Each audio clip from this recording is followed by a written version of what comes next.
Hey, David, you know what makes our show great? What's that, Kevin? No ads. You know what would make it better? What's that, Kevin? Ads. What if, and I'm just spitballing here, we do ads for independent creators at reasonable rates? How reasonable? Overly. How about $2 per episode pre-roll? That is almost too reasonable. Might as well go for it. Let's send everyone to the contact page for Supernatural Selection. SupernaturalSelectionPod.com/contact? Exactly. Just have them scroll down to the Advertise With Us section for more information. That sounds great. Now let's record the ad. Kevin, Yes, David? we just did.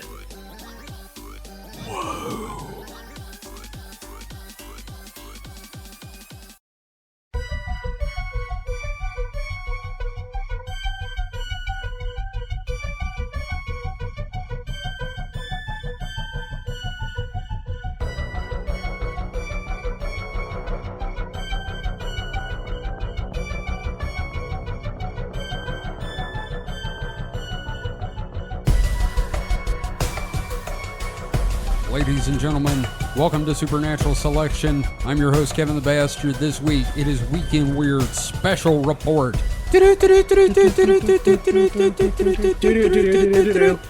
With me tonight are Mike the Skeptic. Mike, how are you? Well, I'm up in this balloon, Todd. I can't see my house from here. Look out, here comes a Sidewinder. Oh, shit. And we also have Mr. David Davis. David, how are you? Hello, Tom. I'm here at the buffet. I don't know why you sent me here, but I'm here to report on the UFOs. I would like you to bring me back some hash browns, David. Smothered or covered? Yes. Good answer. Thank you. Seriously, we were going to do an episode, and then, well, this fucking week happened, and we felt we would be remiss if we didn't just jump straight into this stuff. So, heard any news about balloons lately, boys? Yeah, it's been a fun one. I know. Turns out UFOs are balloons. All right, let's go home. You know what? Show's over. They've been saying that since Roswell, and while, yes, the first one was a balloon, I still don't believe it. So, we need to use the right parlance. It's UAPs. again, I'm the paranormal curmudgeon. This is a UFO. No, It was I feel flying. ya. It was unidentified, And it it's was an some form of object. object. Yes. Well, it was identified after they shot it Oh, down. yes. Yes. Certainly. Well, Well, the I mean, first one. the balloon was Oh. identified. The first balloon was identified as a balloon before they shot it down. The others Yes. are still kind of We don't not quite knowing what they're about. We don't know what they are. We don't know what they're about, and they're not Chinese. The only thing that really concrete that's been said about them is they're about the length of a Volkswagen. Yeah. So the first one was shot down. When was that? Like Last Thursday, last Thursday or Friday, somewhere in there. about a week ago. It was shot down over it. Well, it crossed over American airspace, Yeah, like fucking all of it. Yeah, it entered of northern Alaska, crossed over through Canada, parts of like Canada, and then over the American Midwest and out through the butthole that is the Carolinas. Yep, popped right out, pooped it into the ocean, and then they shot it down. Okay, I do have a record of the incidents. Oh, good. Yes, let's go over that. Okay, so, all right, they're starting from the latest to the first, so I'm going to start with the first. So on February 4th, there was one off the coast of South Carolina. That was shot down there, but it crossed over. Well, yeah. I'm Alaska. just reading that. I'm reading the headings on the page. Right. Thank you. February 10th, Alaskan coast. February 11th, Yukon, Canada, and February 12th, Lake Huron. Yeah. So that's four total. So And this article, which I posted in the chat, has a, I'm sorry, the host chat, it has, like, details on location, altitude, size and shape, what shot it down, etc. Right. And they were all shot So- down with Sidewinder missiles, so that's a thing. at least most of them. Which seems like overkill for a fucking balloon. Well, Well, if you got them, So, at least in the case of the actual balloon, Canada did an intercept in I think it was the early 2000s. They did an intercept of another balloon like this. and they shot it with, I think they said something like 10,000 rounds of ammunition from one of their planes. Christ. See, the problem is a lot of these balloons are either zero pressure balloons or very low pressure balloons. Right. So the envelope, and if you ever seen them launch, They're you can not see, taut. well, yeah, you can see like it basically looks like a bubble of air in this giant, trash bag. Yes. And as it goes higher and higher, the envelope, expands because the gas is expanding in it. It's And- kind of like the lower it gets, it's like bringing a deep water fish to the surface where it sags. Yeah, well, once it gets to altitude, the pressure in the envelope is close. Well, some balloons are actually like completely zero pressure, in that the pressure is exactly the same inside the envelope as it is in the outside air. Right. And some of them are just very close. And if you puncture holes in it, It well, stays it's not up. going to pop because there's so little pressure. So It- all it's yeah. going to do is lose gas and sink a little bit until it hits a homeostasis point where it's just not going to care that there's holes. And plus, Yeah. this thing's the size of a stadium. So if you have little bitty holes all over it, well, Yeah. with air No, barely. we're talking about the Chinese one. Well, yeah, right? that's the first one. So The so one there we is know is a balloon. there is a. Yeah, and I thought the exact same thing when I first heard that they were intercepted it with a missile. I'm like, that sounds like a bit overkill. But the more I read into it, the more it makes sense that Yeah. at least with an explosive warhead, one is throwing a lot of shrapnel, so that's causing also a very big concussive wave. Mm-hmm. So it's tearing the balloon, and also kind of that concussive wave will push that hole open. Right.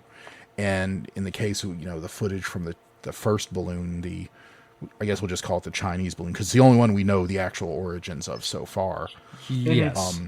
The missile seemed to explode between the payload and the envelope, and it looks like it cut whatever wires were holding the payload away, and it started falling first. Right. So but now the other objects that are smaller, Now- maybe they, okay, so the first one was also intercepted at an altitude of like, what was it, 60,000 feet? 60,000 feet.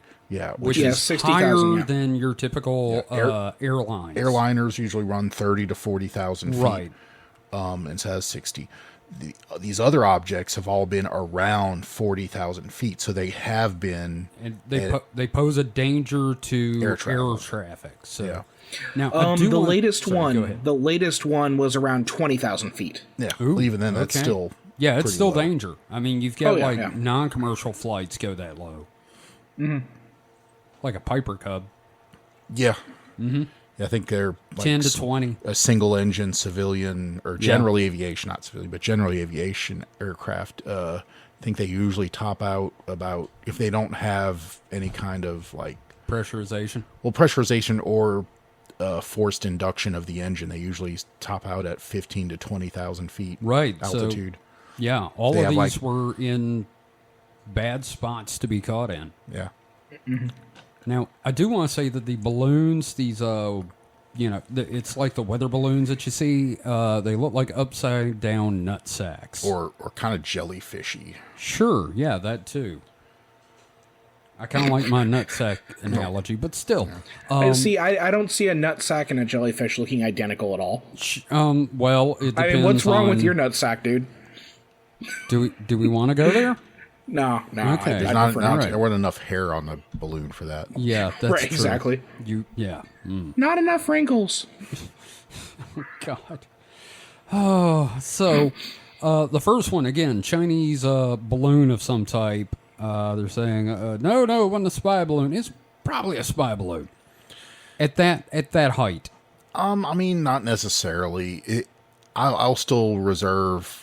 Do you think it could be like a judgment. nuclear listening balloon like we used in the 50s? I mean,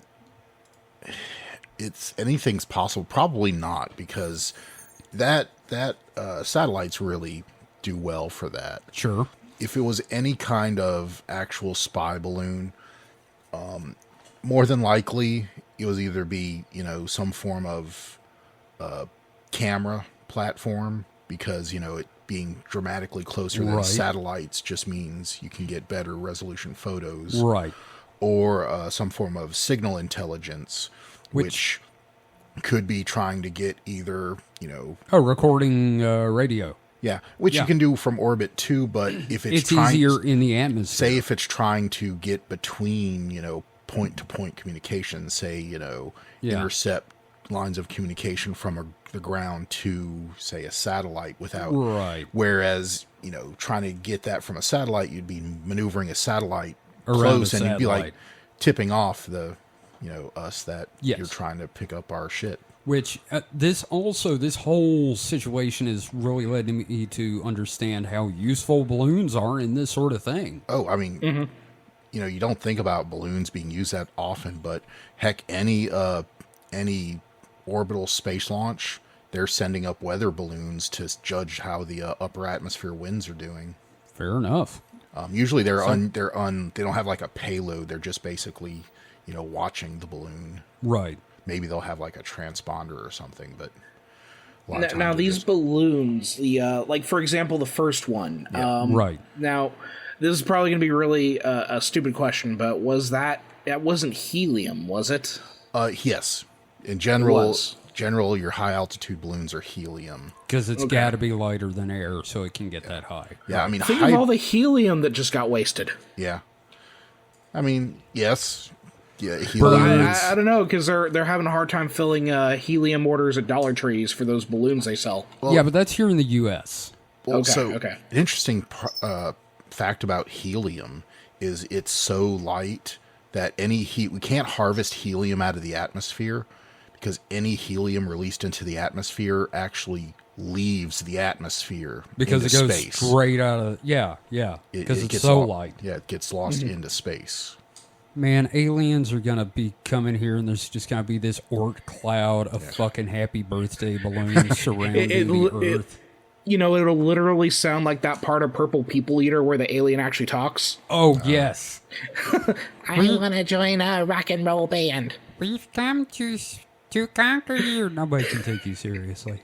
And I think actually you can't use hydrogen for these kind of balloons because It's fucking flammable well, for one not thing. not that, but the fact that the membranes are thin, that hydrogen would just kind of like leave. Oh. You can't. It takes something a little more substantial to hold hydrogen. Where Like this- a large Zeppelin Yeah, with like aluminum. well, yeah, the Zeppelins were Yeah. like multi layers of material, whereas Quite flammable. these weather balloons are they're polyethylene, so they're basically trash bags. Yeah. Maybe a little bit thicker trash bags. Right. They're not Now- latex like a party balloon or Now, something. we've talked about the balloons. I kind of want to talk about the other ones. So- That's the stuff that the conspiracy theorists are really jumping on because they haven't said what it is. They haven't said it's a balloon. All we know is they're the size of a Volkswagen. The one photo I've seen from like a civilian looks like, I don't know, Mike, you said it looked kind of like the thing at the bottom of the screen from Super Breakout. Yeah, Breakout or Arkanoid. Yeah. I think Arkanoid's actually the one that kind of had the ends look kind of Yeah. like had like rings on the ends. Okay, here's the thing. It looks like the thing they break in half to activate a light cycle Yeah, in the Tron movies. That's what it looks like. but also I've heard reports at least one of them was octagonal. Ooh, octagonal. How interesting. David, what have you got on the timeline about these? Is there anything Well- in particular they've talked about? Well, let's see. So for February 10th off the Alaskan coast, that one's about the size of a small car. Same thing with the February 11th one. Now, the February 12th one, you were right, it was octagonal structure, but they also said there were strings hanging off of it, but no discernible payload. And that one is the only one that was shot down with a F-16. The others were F-22s, which I believe for those F-22s, it was some of the first action they'd had. From Now, the what I- F-22, is that the Raptor? yes, Okay. Yeah.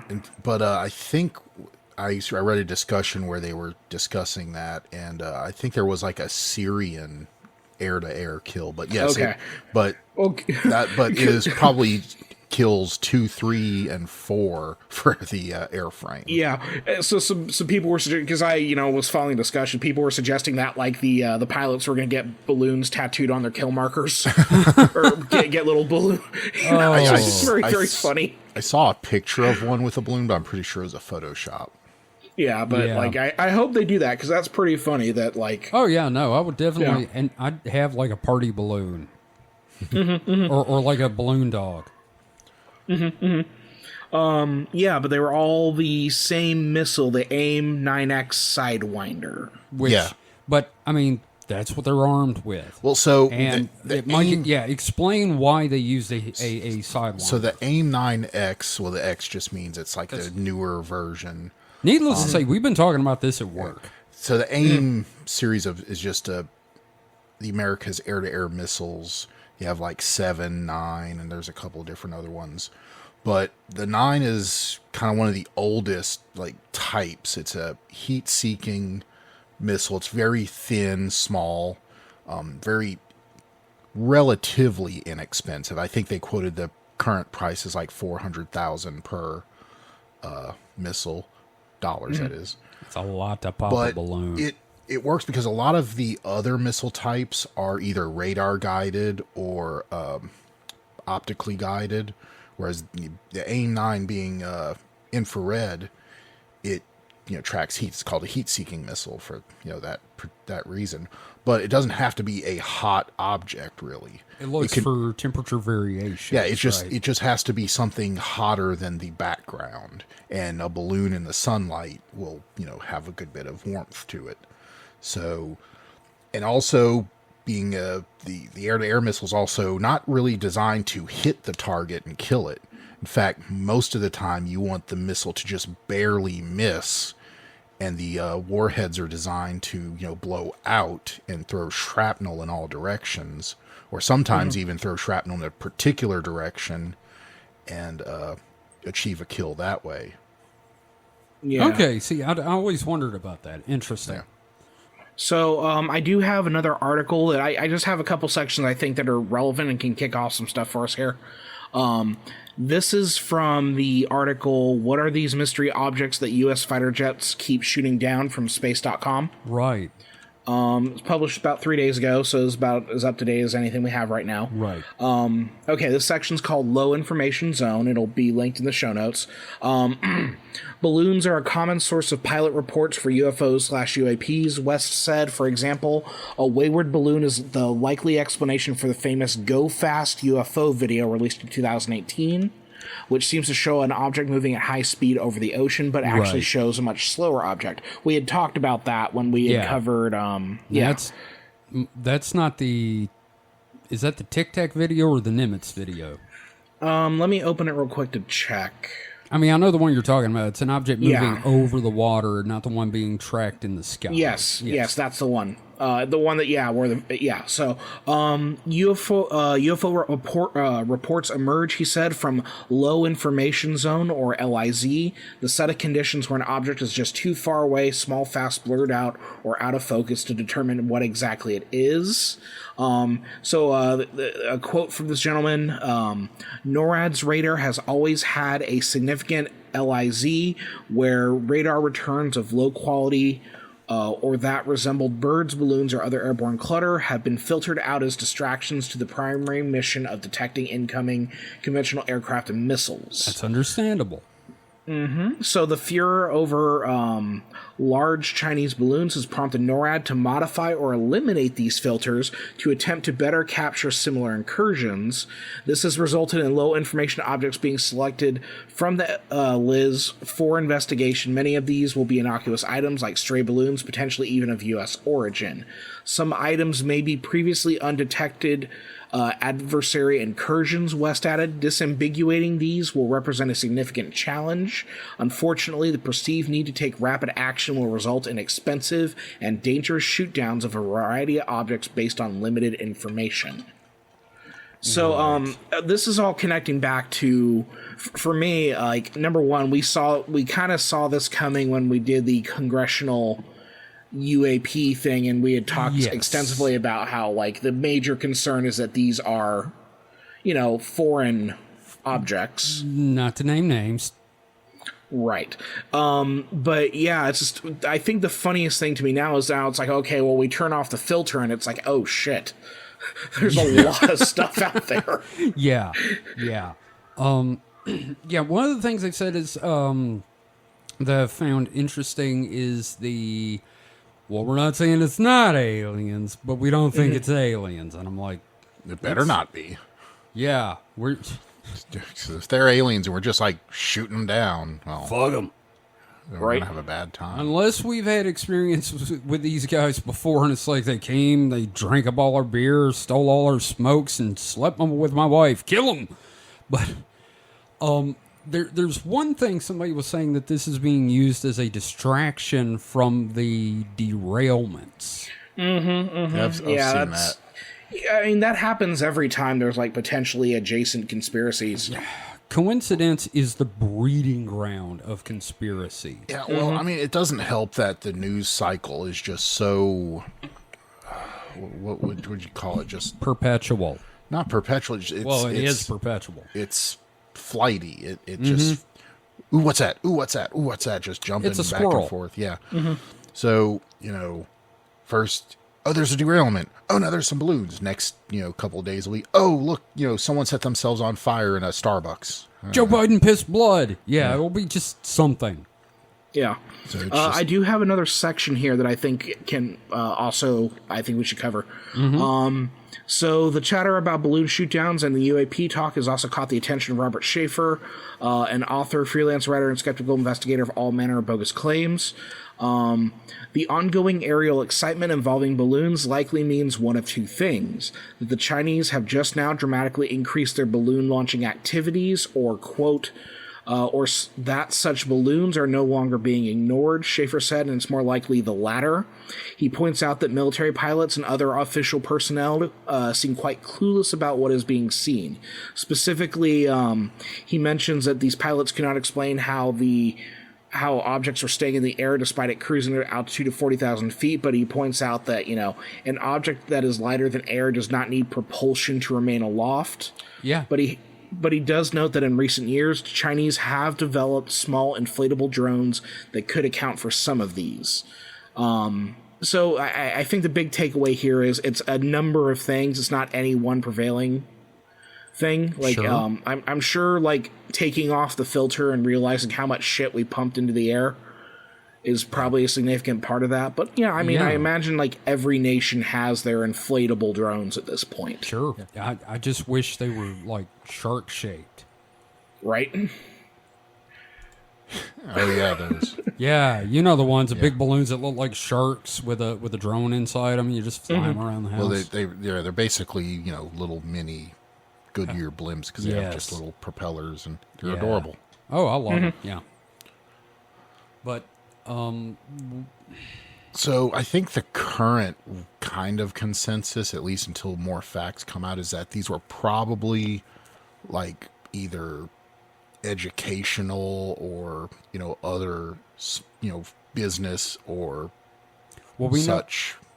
So balloons. far, the establishment does believe that the second, third, and fourth objects were not Chinese. Yes. So They're now the first one domestic of was some sort. definitely yeah. Chinese because China was like, "Can we have a balloon back?" And we said no.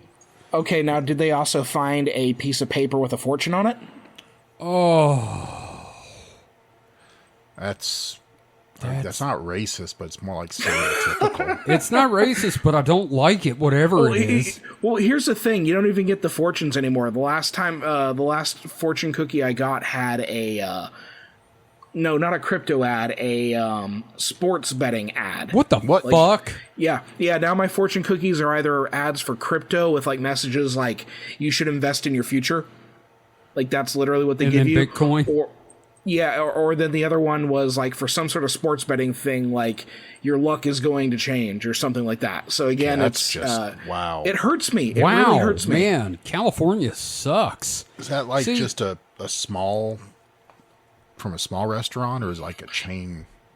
No, it's from a small. I mean, I know they all. but I know they all buy the fortune cookies Jumbo from, bag, yeah. from a place, but I was just wondering. Yeah, you know, 'cause I mean, last few I've gotten have been from Panda Express, and Yeah. they've still been, you know, Fortune. although a couple of the last ones I've gotten, the fortune was just like you couldn't even legally say the fortune was in the cookie. It's like hanging out Oh, yeah. mostly. It's like the cookie has a like a flag. hemorrhoid. so nobody eats them.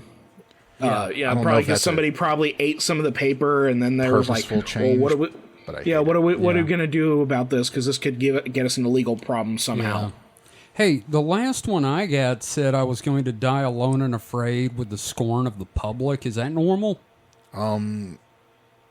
You should stop going to the adversarial Chinese place. Yeah, I heard those were the misfortune cookies are rolling out. Oh, right. Okay. That's fair. You shouldn't have run them over with your car. I didn't, but I did spit on the rug. Okay. So I don't know. The octagonal one is the one I'm most interested in, the one over Lake Huron. Yeah. Just because I'm like, well, I'm real curious about that. Like there were strings hanging from it. Like, oh no, what if there had been a basket with people? What if we? What if it? Oh, go ahead. What if this is like the remains of a tragedy? I was gonna say, what if it was dropping pennies over train tracks? Oh, maybe it is the cause of the derailment. Yeah, see? You see what I'm doing here? Man. I'm creating it. I'm creating it right now. I see that. Wow, don't do that. Don't put it out there into the world. That's getting in. Yeah, that's going to the zeitgeist. now. We're gonna see that on 4chan in like 3 days. Oh yeah, no. Pennies won't derail a train. I'll put enough pennies on a train rail to know that won't happen. Oh man, yeah. It just no. has to happen once, man. It's It gotta just be a has to happen conspiracy. once. It's certainly not deregulation of the train industry and our crumbling infrastructure. And Oh trains, no, not at all. and trains using brake technology from the 1890s. Yeah, not Yeah, that at all. all that's silly. All that's silly. And Yeah, I had an argument with a guy today about trains and him saying it was China. No, the big one that I've heard recently was that fentanyl was involved. Like they're saying that like the conductor was on fentanyl or well, something. no, more than likely it's the conductor, was working through, had brain fog because he had to work because he has no sick days. Yeah. Yep. Oh, that's a good point. Yeah. And it's only a matter of time. Long story short, behead billionaires. Yep. Nope, that's it right there. Eat the rich. Yep. But Hail again, Discordia. I also think that all this is a Bavarian Illuminati. I just want to get that out there. Bavarian Illuminati. The Bavarian Illuminati. Can they fill me with cream? Yes. Yes, they would very much In enjoy a it. bad... Oh man, I Way. just want Bavarian cream I in understand. my mouth. I want hot Bavarian cream not hot. in my mouth. Cold Bavarian cream. It's been out. I gotta I did- stop that. What the fuck was that? Okay, there's this joke about I kept doing Christopher Walken talking about going to Five Guys, going, man, I love to have Five Guys in my mouth.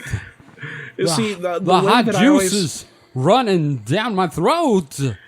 the way that I always thought you calibrate your Christopher Walken voice is you have to say, put the watch up his ass. I was And that's doing how you that calibrate earlier today.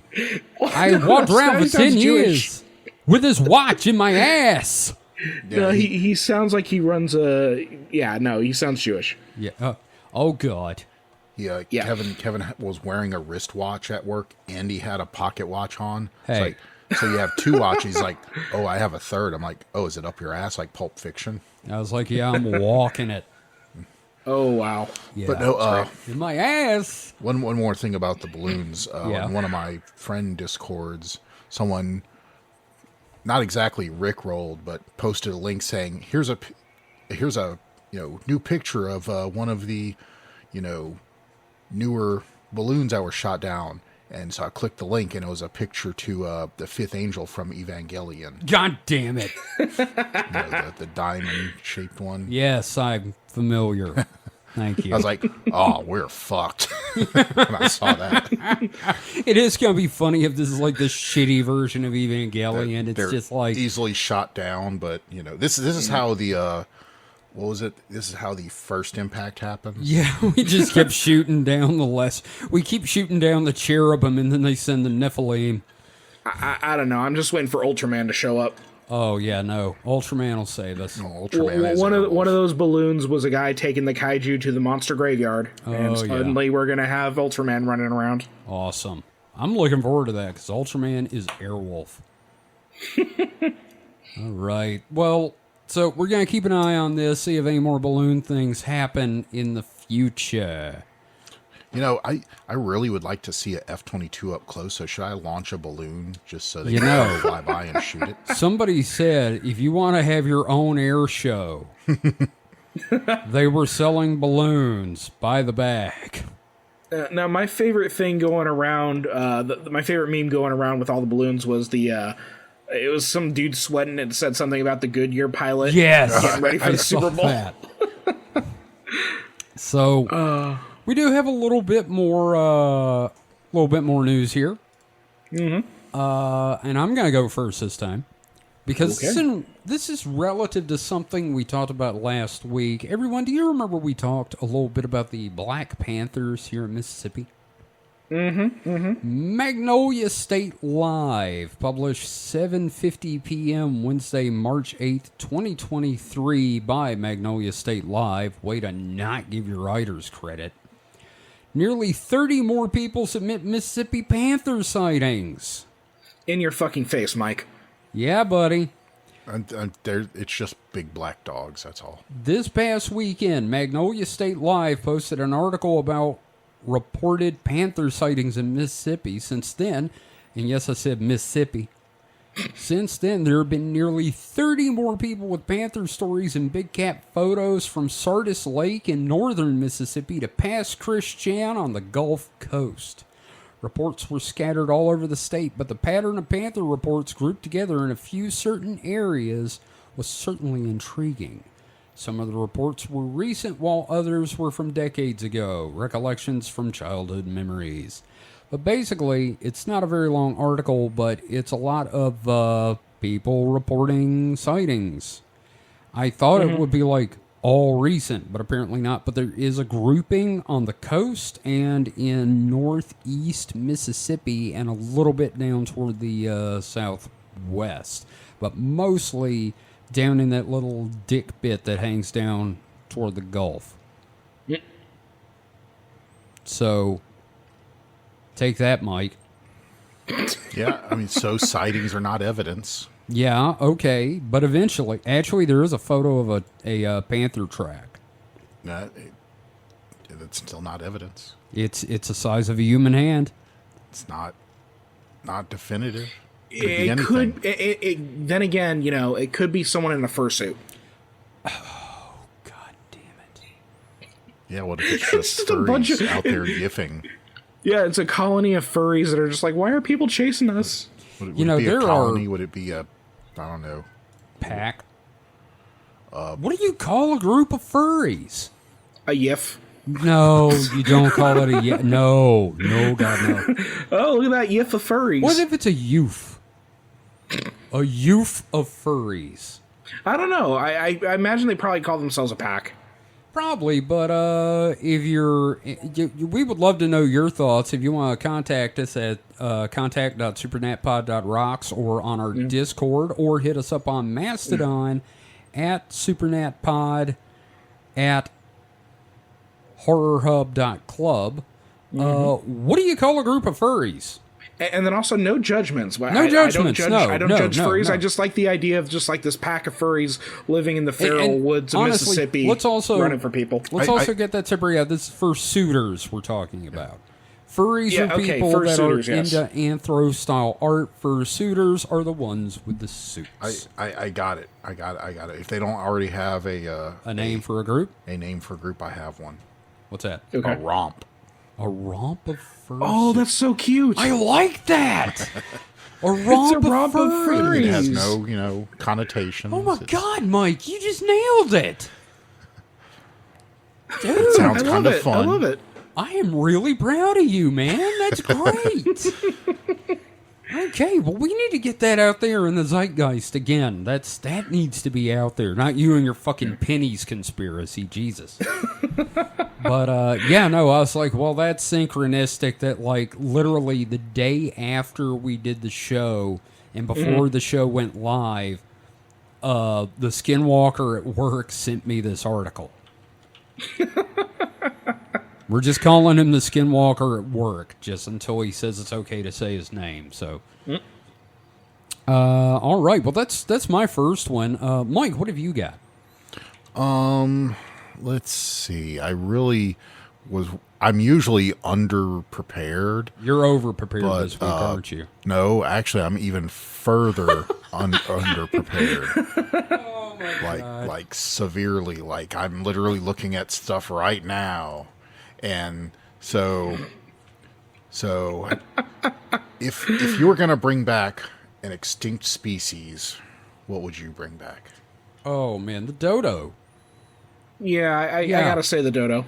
Because I mean, they look adorable, and also, like honestly, they've been gone long enough that people were forgetting they're delicious. Well, guess what? Also, I want to throw out the Tasmanian tiger. Oh yeah, definitely. Well, that one may not actually be extinct. Yeah, there's a that is an actual cryptid that might actually still exist. So, but if they were going to bring back something, I'd say the dodo or the thylacine. So no, like velociraptors Fuck or no. T-Rex. Dude, They've made a look, whole series of movies that tell you not to do that. motherfucker. I know I got the hat, but I'm not. Ankylosaurus. I'm not him. Like, I'd even be afraid of a Triceratops. I don't think we could bring Oh back God, no. That's a tank. I don't think we could bring back a brontosaurus because I don't think we have. I think our oxygen's too low for. Who's gonna fucking give birth to it? Yeah, Me. But you're. Well, I guess I thought I'd get different answers here, but I guess your wish is going to come true because a gene editing company hopes to bring the dodo back to life. Hell yeah. I feel mixed on that. Why? Well, okay, number one, like, the dodo got fucked over, yes. Yeah. I feel really bad I feel that like happened. we owe it. But number two, like, the world has gone on without it, and to bring it back again, they've made like 4 movies about, or I'm sorry, like 5 movies about why you don't, like, create genetic offspring of an extinct species. Yeah, but it's not like anybody ever got trampled to death by a dodo. We don't know that. They're We don't just- know that because records aren't entirely complete from that period. It's not like, and besides, like, if someone crash lands on the island and gets kicked to death by a dodo, are they going to be able to, like, write about it later? I'd like to think No. that the shame would carry itself through the collective unconscious. Just And we the know. natives, Well- the native islanders, just like, hey, you remember that white man? Well, it's good God. to see there's argument going on here because that's apparently the same thing that's going on about this. Whether we announcement. should or not. And not Yeah. necessarily because a dodo would kill us, but like whether it could survive in the modern world. Well, also, like, how many of them do you bring back? Like, do you create a viable breeding population? That's a sudden whole different, like, set of factors to weigh on the environment okay, wherever they yeah, settle that's those fair. things down. That's fair. I will concede that point. No, I totally get where you're coming with this because, yeah, it's like, number one, fuck yeah, bring the dodos back, but then it's like, oh, fuck no, don't do that. Well, what you do is you find some of those islands off the coast of California, and you do it there.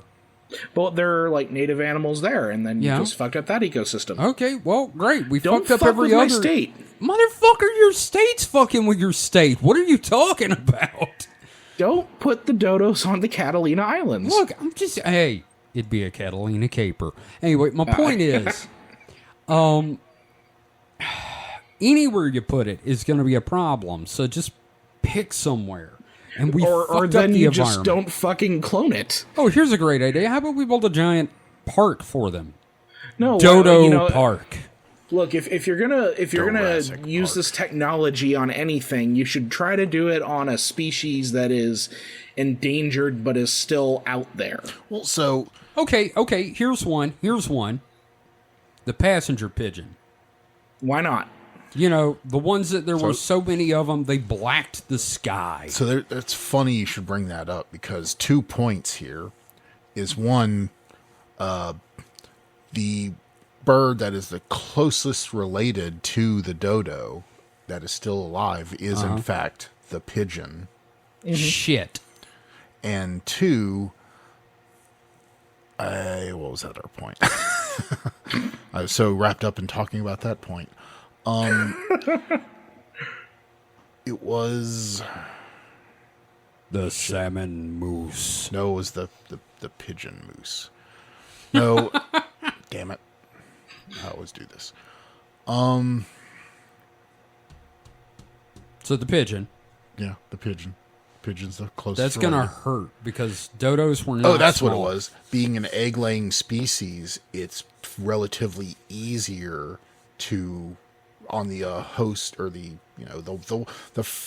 the animal that's going to give birth to the newly revived species it's coming from an egg. There's not going to be much problem there. Whereas if you say we're going to clone a woolly mammoth and have it in an elephant, well, that's a lot more complicated. Right. How big were dodo eggs? I don't know. It didn't say. Like, because I'm just trying to imagine this, like, pigeon laying an egg that's, like, twice the size of a it's- normal egg. I don't think it's going to be that big. Because I'm assuming, I don't even know how big a Oh, dodo fuck. was. Okay, no, I Size just of got a I just got cantaloupe melon and weighing Yes. 3.5 pounds. Put that in a pigeon. That's Well- just an egg with a pigeon head on it. With skin stretched taut It over the literally, surface. it So, literally well, looks here's like the- one of those but if you're- birds from Super Mario Brothers. If you're genetically engineering a pigeon egg, it's still going to be the size of a pigeon. Maybe we egg. just do mini dodos. But I'm assuming it would get bigger. I mean, there's some pretty big animals that come from little Look, fetuses. could we stick it in an ostrich? I mean, Or a Probably emu? I mean, if they aren't close enough, I'm assuming it wouldn't work. Well, here's the other thing. The only other reason I could think of to do it, barring the, if they did argue the whole environmental impact, what if KFC stepped forward and was like, we want to sell dodo? I mean, And put like $1 billion on the table. that would certainly fast track it. And like, But, Waffle House comes in at the last minute with like $20 and they're like, give me them eggs. Well, and to your point earlier about, like, cloning miniature ones, Yeah. they totally could do that, and they can call them Dodoritos. Oh my God, you could buy a bag of them. Well, so It'd this be delicious. from what this article is saying, it's not exactly cloning, but what they would be doing would be taking the pigeon egg and genetically resequencing it to Okay. be the same as genetic material that has been sequenced from, Do they put it back in the bird? dodos. And yes, I mean, you Oh, take that it out. bird's gonna explode. Oh, because you're not taking an egg with the shell on it. You're taking the ovum out. No, I understand that, but when you put it back in the bird, if it does go to the size of a dodo egg, It's like making a It's living gonna- turducken. it really is. Except you're doing it. You put the turkey inside the duck, and the duck inside the chicken, and then Okay. the chicken inside a fucking mouse. Now, Kevin, you just put the image in my head of a pigeon that's just an orb That's what I'm talking about. It's just that Eyes with a Angry head. Bird. pointing in It looks like different one of the Angry directions. Birds characters. Oh my God, David, can you please draw a pigeon with a fucking cantaloupe-sized egg inside it? Just please kill me. Just with the eyes, just boom. Please kill me. Like it goes to open its mouth and there's just eggshell in the mouth. Oh my God. Seriously, I was like, how big were dodo birds? How'd you see cantaloupe? I don't know. Fuck. I don't know what cartoon or animated thing I saw that had a pigeon with eyes pointing in different directions. There's but been a that's lot. just with dumb pigeon. Yeah. That's what I see. Yeah. That's a funny visual. This is once again turned into Mike murdering animals. Thank you for listening. I'm not murdering them. Well, but I'm just steered bringing it you the toward news animal murder. of people doing questionable things with animals. But Oh my god! and you know, this would give people experience and prove techniques to doing things with this kind of Sure. and you know, you'd say you do want to save critically endangered species by doing something like this. Well, this is your starting point. You know, you do the easiest one first. No, I think I the starting agree. point would be to like produce a species that's currently around. Oh, I mean, but this is That's easy though. You just get two birds to fuck. yeah. I mean, that's kind of That's what you're talking if the about. species You is just- already you don't even around. need There's already science. you know in vitro fertilization and you know freezing of you know sperm and egg and Like if you're other- okay. Here's one: pandas. yeah. Fucking do it with pandas. But then again, I don't know that pandas deserve to be saved if they Yeah, won't like fuck. pandas don't. Pandas don't have the will to live. I think they Yeah. all Like collectively as a species. Yeah, no, they're pretty much like we're done. It's like a whole species of fucking Eeyore. I think pandas are so bad at the whole sex thing. If I remember right, pandas are very resilient. Is that the right word? They don't like even if you in vitro fertilize pandas, they don't get fucking pregnant. Jesus, Wait. What did you say the word was? Not resilient. I was trying to. resistant. Resistant, No, maybe. see, here's what I heard. I heard Incel? Brazilian. Oh, Brazilian. I heard They're Brazilian. very and I'm like, Brazilian. where the fuck is this going? They're Brazilian waxed cake downstairs. fart porn. I guess they may not be shaving them right. Yep, Waxed them. Brazilian. gotta panda wax fart. it. But no, I don't know if. Then again, dodos might have been the same way. I mean, do we really know Well, why there's a they went reason. extinct? Yes, actually, we do know exactly why they We went fucking extinct, ate 'em. Mike. Oh, Yes. we ate 'em? We I knew ate. there was one. They were delicious, and you know what else was delicious? Their eggs. We literally ate a species to death. God damn, we need to clone them dodos right now. That's why I wanna was eat one. saying. That's why I was saying if KFC stepped up with $1 billion and were like, make them, we're gonna cook them. I kind of think we should make them now. I mean, I don't think even in the best case were they thinking about like populating a They were also island or something. They were also intensely naive in that they didn't have natural predators. And yeah. they were like, "Oh, hey, look, big pink guy, how you doing? Why are you eating my head?" They're just nice. Yeah, they're just dumb. That's why. That's why you call an idiot a dodo. So I kind of think we should bring them back then, and you know, not kick out a native species or anything, but Oh, just, farms, you know, farm farms, raised dodos. you know, not museums. What's the word I'm looking for? The Zoo? museums, but with live animals. Zoos. Yes, A zoos. zoo. Zoos are a thing. Yes, zoos. Yeah, living animal museum places. Pets. see, They're like 3.5 feet tall, and that's like having a I mean- toddler. Well, My- you know, my people whole- like exotic pets. And they weigh like 39 pounds. That's now a lot of here's meat. my- That sounds delicious. That really does, actually. Here's my issue with this whole thing, because if Okay. you're gonna go ahead and bring this population back, you have to bring back a big population, or else it's just cruel. Because it's gonna, if the population isn't big enough, the species will die out again. So it's one of those things where you have to create a large enough population, and again, it's like, number one, the amount of resources that would go into that, because it's not going to be cheap to do this either. Well, yeah, that's why I say you basically eat them. You know, get KFC involved, like Kevin said. Y'all, the closest living relative to the dodo at the time was the Rodriguez solitaire, another extinct flightless bird on the near Madagascar. And do you know how it went extinct? They They ate were it? fucking delicious. Just It's- more signs that KFC is going to have to invest in these I things. swear to God, like that.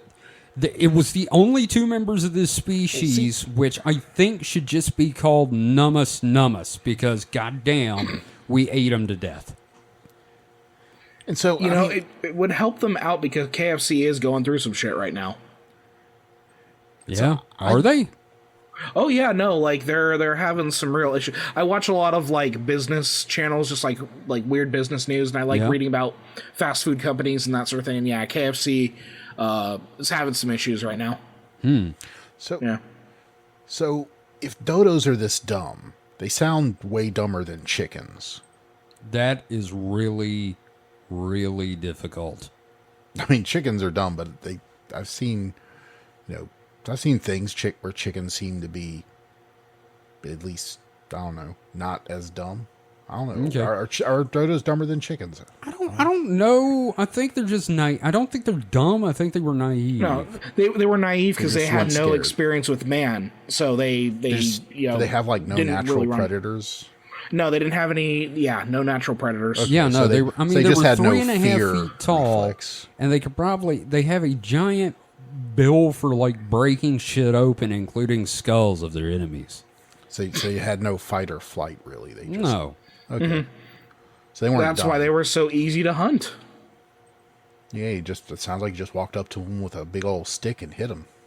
That's probably how it went some of the time, and the dodos were probably just like, "Huh, what's going on?" But apparently, also to prove they were delicious. You know what else? It wasn't just humans. Dogs. Dogs would eat the fuck out of a dodo. Dogs eat Hey, the Mike, fuck out what of you were anything. just Yeah, talking that's true, about, including their own shit. So what you were just talking about, I post a picture of it in host chat. That is exactly what you're talking about.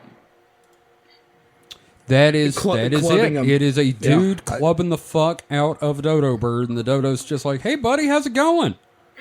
What you doing with that stick?" Oh wait, that's a gun. He's he's gonna pistol whip a dodo to death. I mean, I might have heard this. They might have said something like this in school. Which was why I had the image of people just walking around and bopping dodos on the head. Yeah. I think the dodo Little is one of dodo the ways foo-foo. Oh god. that I think the foo-foo. dodo is one of the ways that people, like children, first find out how cruel humans are. Is dodos. Yeah, no, I mean, Yeah. that's, we drove, because it's always, in school, it was always like, remember, we drove the dodo to extinction. So It was just the beginning. It's fucking Spaniards. Always the fucking Spaniards, man. They can't go anywhere without killing everything. Fuck. Back then. We love our Spanish listeners. now We would love it if you invited us over for paella. Oh, god damn it. dodo paella. Oh man. I that'd I be still delicious. want dodo now. I do too. How fucking good. I feel like it, And so, but I feel also like Zoidberg with the fucking anchovies. you also have to realize it's probably relatively they were delicious. These were guys that have been eating Yeah. hardtack and not much else for like I 9 to 12 months. I was just reading a Wikipedia article. Apparently, some of the people thought they tasted kind of gamey, but they said some of them were only hunted for their gizzards because that was apparently the best tasting part. I'm not a big gizzard fan, so maybe I don't care. Also, though, gamey, it depends on how you treat them. If you don't Yep, have to chase them down, you do like today, you just get them in a room. It's like, hey there, buddy. Hey there. Bolt to the back of the head. Shit. Delicious. All right, well, you know what? We will be right back after these messages.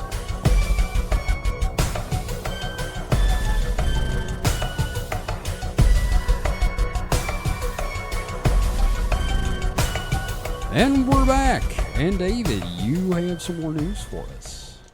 Yes, I do, and this is actually a submission from the community. This is something that Fry posted. Nice. Thank you, Fry. This is on Sky News, which the article is Pest Controllers Using Facial Recognition Software to Kill Rats in People's Homes. I don't know how I feel about this. Oh, the description, the headline here is incredibly dystopian. Let me read it. Okay. The software, which Rentokil began developing 18 months ago alongside Vodafone, will track the What? rodents' habits to help decide how to kill them. Oh my god! We're just like one little like variable switch away from them switching it on for humans. I was gonna say this is like Skynet. Rent-O-Kill though. Yeah, Rent-O-Kill alongside Vodafone. That which is is a phone that's company. a phone company, right? That Yeah, that'd be like, in America, it'd be like alongside Verizon. Yeah. Like this is like a RoboCop level dystopia thing. Yeah. No, Murder Gun and AT&T developed new dog walking technology. Yeah, it's like something out of the Repo Man. Jesus. Or just oh geez, yeah, I just love that headline. But yeah, let me go ahead and read a little bit Some about this. fucking Douglas Adams shit here. The world's biggest pest control group is planning to eliminate rats through the use of facial recognition, with trials now taking place in people's homes. Now, can I just ask if rats is like a code word for like a certain type of people or something? You know what, man? Like, if you were to tell me that they were testing the software to apply it to humans later, I would not be surprised. Okay. Well, please continue. Yeah. Following laboratory trials which help the software learn about the creatures, it has now been used in real-life settings. Rent-O-Kill God damn it. says rodents are thought to be responsible for more deaths than all the wars over the past 1,000 years. Yeah, but that's not fair because you're talking about the Black Plague and it's not necessarily... That's fleas. No, number one, yeah, it wasn't even the fucking rats. It was probably more like the marmots combined with Yes. the... Yeah. Yeah, we're not going to have the argument about rats versus marmots, but... Andy Ransom, chief executive, told the Financial Times, God, this is a beautiful slice of dystopia here. Shit. Quote, with facial recognition technology, you can see that the rat number 1 behaved differently from rat number 3. And the technology will always identify which rat has come back, where they are feeding, where they are sleeping, who's causing the damage, and the part of the building they are coming from, where they are getting into the building from, whether it's the same rodent that caused the problem last week. They're gonna put this out in New York. Mm-hmm. This is To develop the technology, to develop the technology, Rent-O-Kill observed the rats in a controlled setting with cameras monitoring behavior and feeding this into an AI system. God. This used machine learning to build the recognition capabilities. It has since moved on to pilot programs in customers' houses to test the technology, and while remains at early stages, the company hopes it will make pest control more effective and efficient. Rent-O-Kill has been developing facial recognition for several years, but has moved a step further forward following the acquisition of an Israeli company. Holy There God. is so much going on in this fucking article. Is Rent-O-Kill like owned by Northrum? What's that so company? curious. Northrop Grumman. That's the one, Northrop Grumman. Yeah, Rent-O-Kill Initial. That's the company. Jesus God. Oh my god. Based in Crawley, England. Rent-O-Kill. Right? It's such a wonderfully dystopian, just like horror show. Nightmare. Right?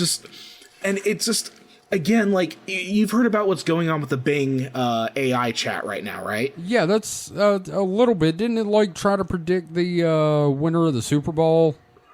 More like it is now arguing and gaslighting people who use it. What the fuck? Yeah, it's one of those things where I'm gonna have to pull that up for when I do Dead Internet Oh too. God, but please, we but got to just get thinking that about- going. Because thinking about that, like an AI that is, meant to answer questions and it's now gaslighting people it's responding to. And now we're trying to use AI and machine learning to create Mousers from Teenage Mutant Ninja Turtles. Jesus Christ, yeah, no. Like, this is exactly what the Ninja Turtles were fighting against. Yeah, God, it's looking for Splinter. Mike, how do you feel about this? Look, after I saw the thing about a British company creating what it called Skynet, Oh, yeah, did you see that, David? I don't know anymore. I think Britain deserves the 1984 Orwellian hell it's creating. Yeah, no, they've developed a new like AI satellite system. It's fucking called Skynet. That's wonderful. Just all these like different names in here and these juxtapositions in this article. Andy Ransom, chief executive of Rentokil. Man, fuck Andy Ransom. I'm just gonna say, because you know what? They're doing all this, and then they're just gonna put down glue traps. Rentokil. The rats are just a front. This is the pre-human trial stage of this product. Although, you know what this is making me think of? You could do a really sick-ass movie about a nest of rats who are defending themselves from these, like, mech drones. You know, I've still got, like, some scar tissue emotionally from Secret of NIMH, and I don't know if I can deal with that. No, do it like Flushed Away, but with, like, stop-motion robots. I'm sorry to break it to you, but you've never watched Love, Death, and Robots, have you? No, I haven't. I have not. There's a short in there of a farmer who finds rats in his barn, and so it's like futury. So he basically, it reminded me a lot of Nope in that he gets a salesman comes by and like sells him on these this rat killing drone, and it basically becomes a arms war between the farmer and the rats as they repurpose the drones they kill into weaponry. Jesus. Wow, that sounds incredible. That sounds incredible for a full-length movie, man. But I will say it ends on a happy note. I won't give it away. Oh, man. So the farmer fucks a rat girl? Yeah. Okay. No, he's an old farmer. Oh. So he molests so he has to use a rat girl. Viagra first. Kind of reminded me of Eustace from Courage the Cowardly Dog. Stupid dog! Except not as old. Well, so I was right. It would make a good movie. I'm sitting here realizing something Mike said the other week is true. Is there a voice I can't do? I'm trying to think of something. The line must be drawn here. This far, no further. Oh, yeah, it's your Picard voice, right? Yeah. Stardate Like, I recognize it. 56037. I recognize it. Yeah. I'm trying to think of one. Captain's log. Stump. Well, you can't do Christopher Walken. That's true. You dipped into like a Jewish voice there for a little we've got bit. this guy that comes in the store and he sounds like Cousin Kyle. Yeah. And he used to be a what was he, Mike? What did he used to do down in Florida? Plastic surgeon. He was a plastic surgeon. Now I'm pretty sure that what happened was he did a boob job on a mobster's lady and made her eyes look like made her boobs look like Ren's eyes from Ren and Stimpy. He had to flee here. Jesus Christ. Yeah. Avoid being killed by the mafia. Just veiny with horribly anyway. Because if you lived in Miami, why would you leave To live here. a plastic surgery practice in Miami? Because To he's come been here. I think he left in the 70s or 80s. Oh, there was so much blow, mountains of cocaine everywhere. Yeah, he's an older gent. He is. He's an older That's gentleman. wonderful. Yeah. But So Rentokil. Yeah, Rentokil.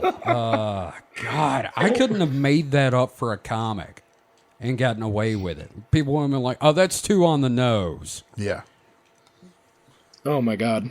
Murder Corp, just fuck. Baby Slaughter Inc. Hello, my name. What was that dude's name from when Apu had the kids? Kid Kill. Harry Kid Kill. That was. God damn. Oh man. So yeah, that's my Teenage Mutant Ninja Turtles story. Oh there. my God. Well, that's depressing. God, all the animal I just feel bad slaughter. for the rats, man. I swear, it's like Mrs. Frisbee and the Rats of NIMH. Right, we're learning how to slaughter things using technology that again, like I couldn't tell rats apart. Again, like, I can't look at a rat face and tell it different from another one. That's racist. Yeah, that's a good point. I don't think this is about rats. I think this is an excuse before they move up to using it for criminal profiling. The British government's going to get in touch with Northrop Grumman and be like, "Hey, we got something for you." I'm still questioning, why would you need to tell the rats apart? What? Hey, crazy idea. Just fucking glue traps. I mean, do you need all that rat data, all that rat intel? Oh, wait, yeah, no, they're going to sell it to Zynga.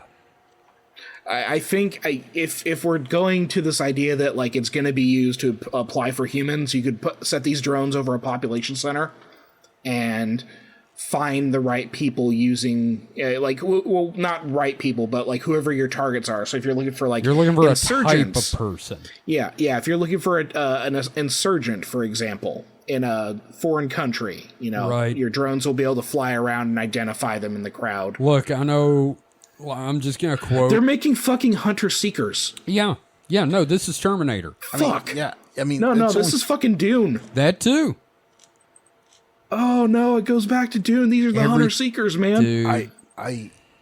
Yeah, they're definitely. I'm guarantee you what it is the technology company behind it. Who was it? Vodafone, you said? It's Yeah, Rentokil Vodafone, and Vodafone. I guarantee you they're like, how can we test this but not on people? How can we get around those pesky laws? in So human Geneva rights? they Conventions. decided to partner with because they were like, well, we can test it on rats. Well, lab rats are kind of unknown quantity. Okay, let's go with wild rats. Let's get with a pest control company Maybe this is the Ratatouille sequel. Oh my god! and Dun, dun, dun, dun, dun. digitally profile some rats.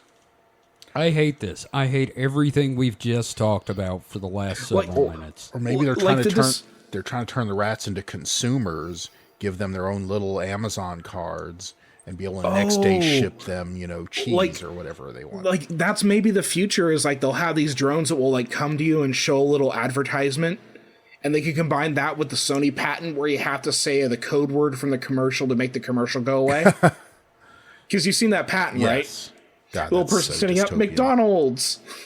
McDonald's. God, could you imagine if Amazon got this technology and then like used it as portable advertising? So you had like little drones flying around your house. I'm gonna blow my fucking brains out. I mean, you've seen the Amazon house drone, right? what? Yeah. What? They have they're trying. Which one is it? Amazon? Is it Bing that Amazon owns? No, that's that. At Or is it Ring? Microsoft Ring. owns Bing. Oh, Ring. Ring. Yeah, I Ring, think yes. Ring has. They're coming out with a Ring product, Kevin. That's basically a Roomba, but it's a flying drone, Oh hell no! and it basically flies around your house. You can tell it. Like, say if you're, I mean, kind of understand some use cases. Say you're away from home, and you think, oh, I want to check on something at home. You pull out your phone, and you can tell the drone, hey, go here and let me see that. That I kind of get, but letting Amazon just basically fly around your house and look at what's in your house. Mm-hmm. I mean, what if they change it to where it's like now sending you notifications? Hey, we noticed you're out of paper towels. Would you like to order more? Or Right. This also reminds me, didn't Amazon have a thing where like they could access your garage? Like you can do a service where no, yeah, they had a thing where you could put a little device on your garage door opener. So when they delivered and it wasn't like through, like, I don't know where we live. The only way to get Amazon stuff is from, one of the carriers, UPS, FedEx. Or Postal Service. Or But you can get it at. we're starting to get some Amazon dedicated delivery people, but it's not. Yeah, Look. that I see so many Amazon trucks here because Yeah. like the county that I live in is like the biggest warehouse nexus in like Right. I think the United States, like For because that's all Amazon. my county does now is they Yeah. just give away like land to companies to make these big fulfillment centers, and like it's a serious concern out here. Like I think like 50% of our employment in this county is Amazon. Yeah. But It's an absurdly high percentage. to get back to your thing though, but yeah, there was the device you put on your garage door, open it out, they could trigger and open your garage door so they could put ostensibly they can put your package in and it'd be secure. And then carry your fucking shit out. Well, here's the thing though, is if I remember right, it had a camera built into it so it could see what they were doing in your garage and keep a record of it. And also they know which Amazon driver triggered it. And, therefore there was not, I mean, you have to think that if anyone could be trusted in that thing, I mean, if they're stealing from you, they're putting their jobs at risk. And, it's pretty easy to say, hey, they stole your shit.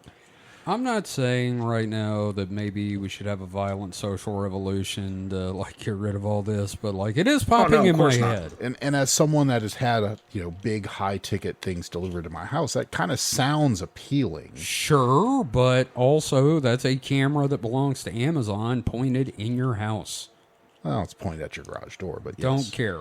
I mean, it's not a great look. Like, yes, if it was a more reputable company. Yeah, sorry. Didn't mean to laugh like that. Yeah. But If it were a more reputable company like Rent-A-Kill. yes, Rent-A-Kill and plus Vodafone.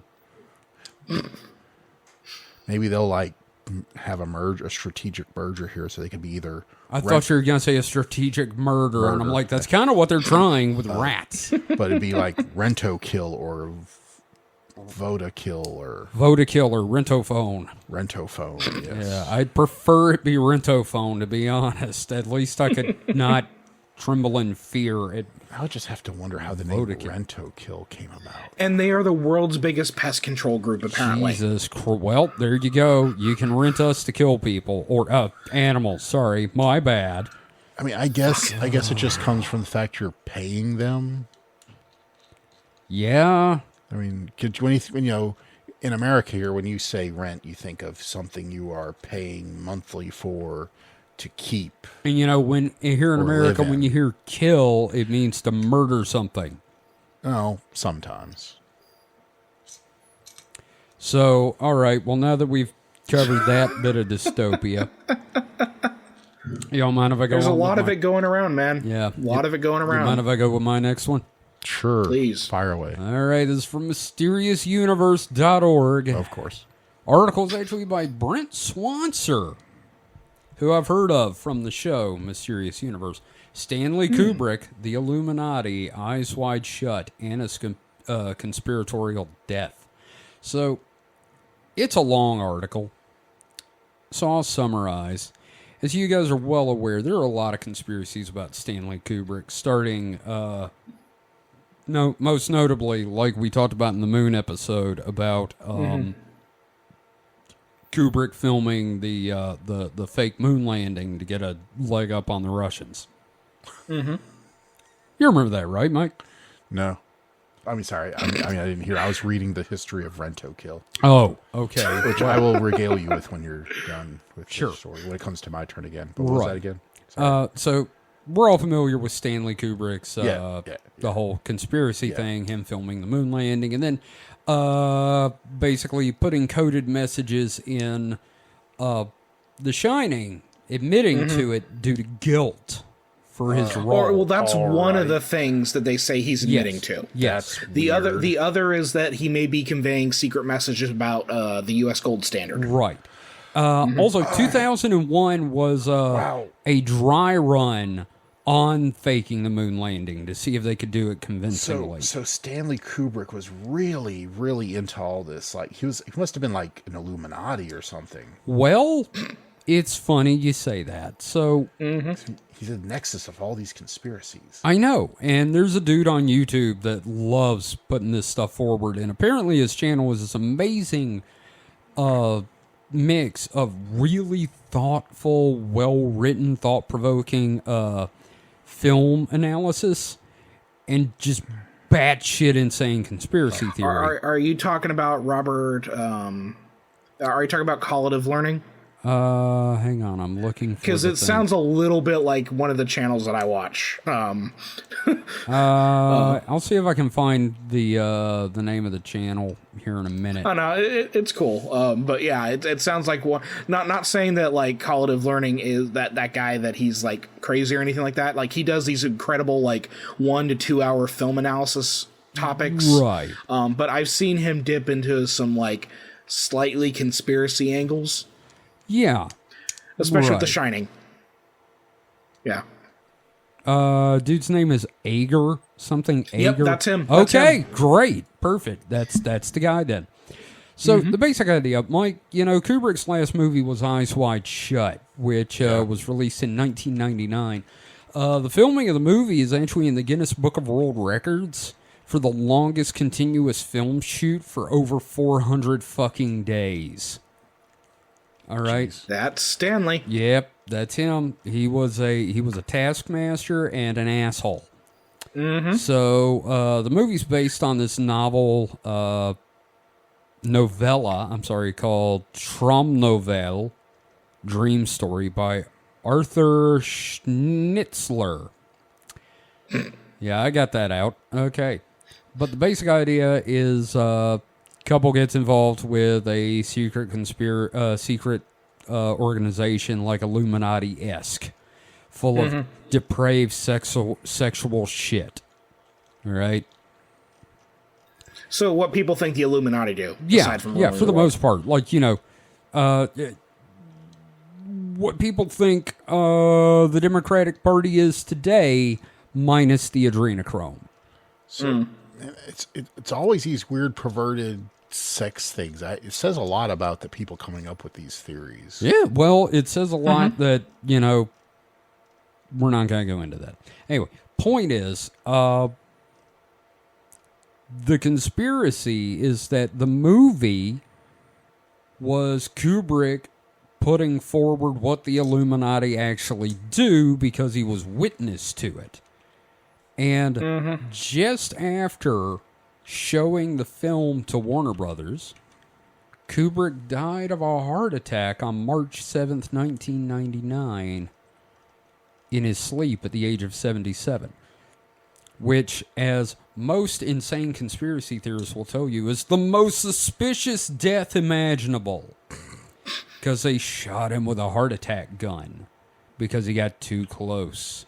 And there were massive cuts made to the movie, with some things never seeing the light of day, saying that he put the truth of the Illuminati out there.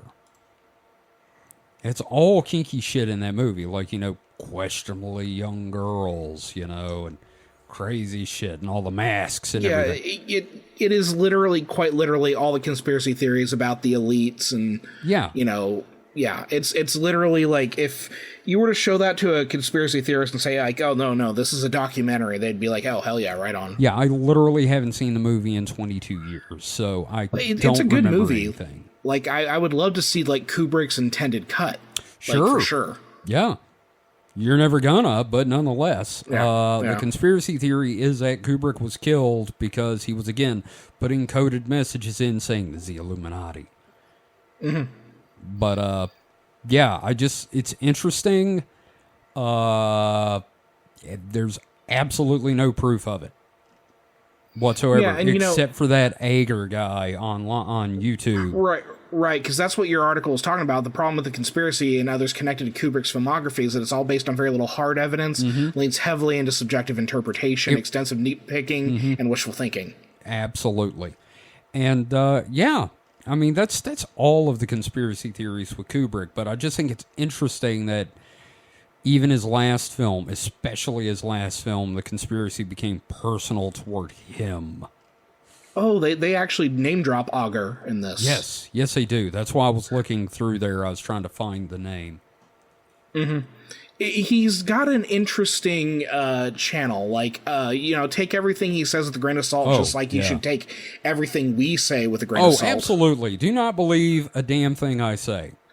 But I'm subscribed. I'm one of his subscribers on YouTube, right? So I watch his videos, and like he did a whole great series of videos about Alien Isolation and how well that game. Oh, the game, works. So so he does have some insightful stuff. But yeah, whenever he gets to Kubrick that like he goes off the rails. His theories get a little wild. That's understandable. I feel like Kubrick, I don't know, something about the man. Here's the thing, nothing about the films, that's not where I want to go.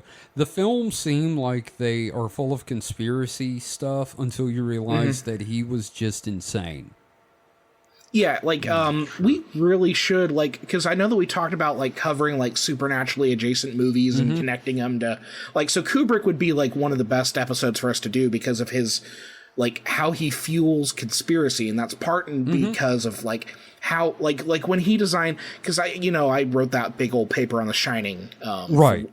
yeah. So, like, part of the way that he tried to get us psychologically with that movie is the way that the sets were built. The sets do not make sense for the context of the building or even between scenes. Yeah, no, it doesn't match what the hotel looks like.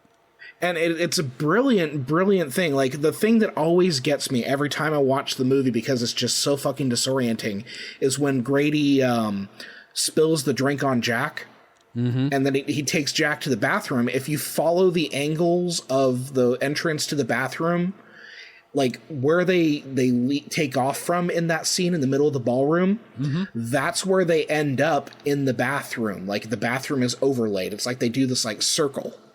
Interesting. And it gets to me because it's one of the weirdest things, but if you look at those angles, it's like, oh, Jesus Christ, that is so weird. Huh. Yeah, so yeah, like, I see why Kubrick inspires this in people. So yeah, he's definitely one of those where we could probably do at least a couple hours talking about his career and specifically, like, the theories that have become associated with him. Right. Because there's so many. There's so many. Well, it's definitely something we can put on the topic list and have a 4th year of material. Yeah, I think I think our listeners should let us know if they want us to tackle any sort of movies. Yeah, let us know. In this regard, because, yeah. So, yeah, Mike, what have you got next? Thank you for letting me get that out there. I just think it's interesting. So, first of all, Rent-O-Kill was founded in 1925. Oh, God. By Harold Maxwell Lefroy. I'm just really glad it wasn't Harold Maxwell Rent-O-Kill. Yeah. Professor of entomology at Imperial College London. He loved creatures so much he had to kill them. He studied them to kill them. Yeah.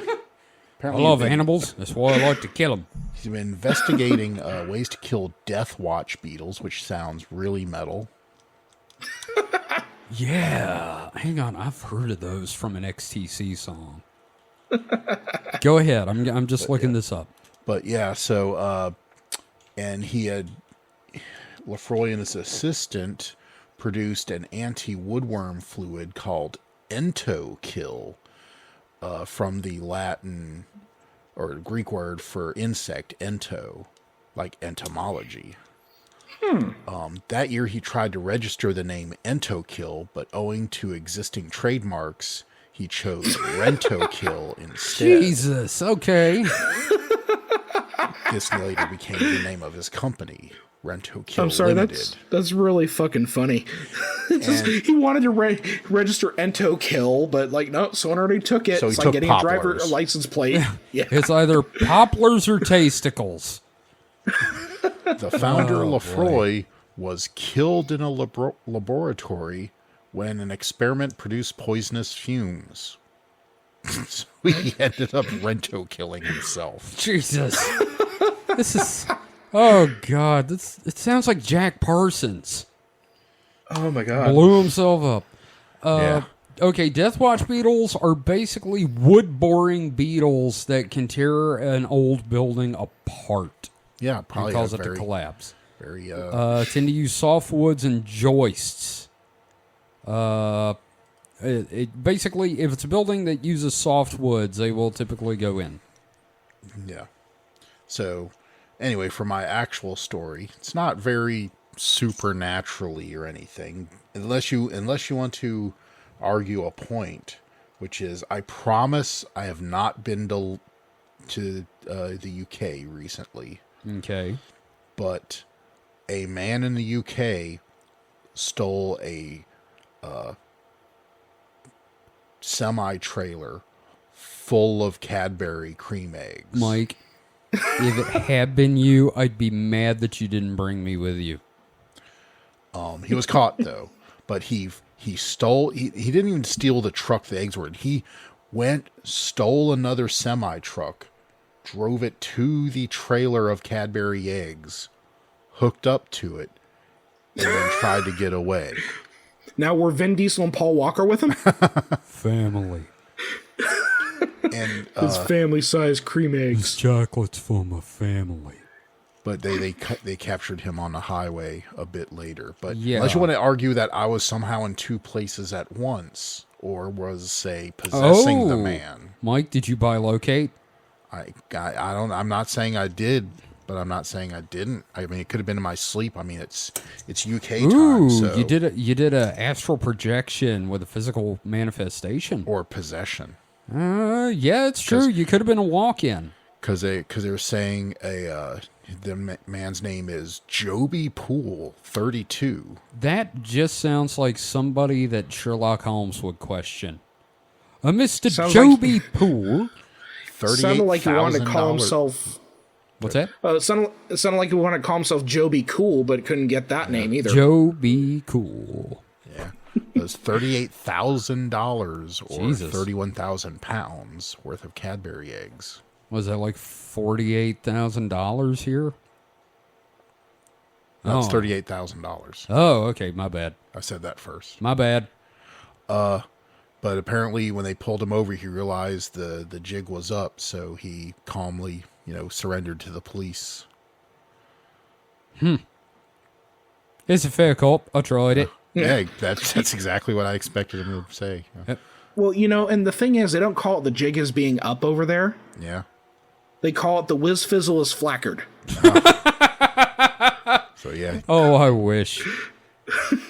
You know what they call a gun in the UK, right? Rudy Tooty point and shooty. Yep, thank you. I thought that's Well, you know what just they call a popsicle, right? What's that? Cold on the cob. God, fuck you. Oh, that's terrible. Oh, Christ. I envy that guy, though. It's a simple desire, and I can get behind it. It's like if they did a British version of Trailer Park Boys, that sounds exactly like something British Ricky would do. No, I could see that. I mean, it also sounds like an episode of The Young Ones. Like incredible. Vivian, is like eating the steering wheel, and Neil's like, guys, I don't know if this is legal, guys. Well, Mike, thank you for that. I really wish I had the chocolate, though, instead of the story. David, you got anything else for us before we move on? Yeah, we're on a Big Bird theme tonight. So, are. I have one from CNET. Scientists find fossil of largest penguin to ever roam Earth. Jesus, this is going to be a nightmare. They say it would have weighed 350 pounds, more than an ostrich. Fuck. So, while searching through the beachy boulders of New Zealand's South Island, a crew of international scientists stumbled on an exquisite find, fossilized evidence of two new penguin species that roamed or waddled Earth for more than 50 million years ago. So, most importantly, one of the penguins, dubbed Kumimanu fortissei, is probably the largest ever to have lived. Let's see. Here's a quote from the co-author of the study. At approximately 350 pounds, it would have weighed more than Shaquille O'Neal at the peak of his dominance.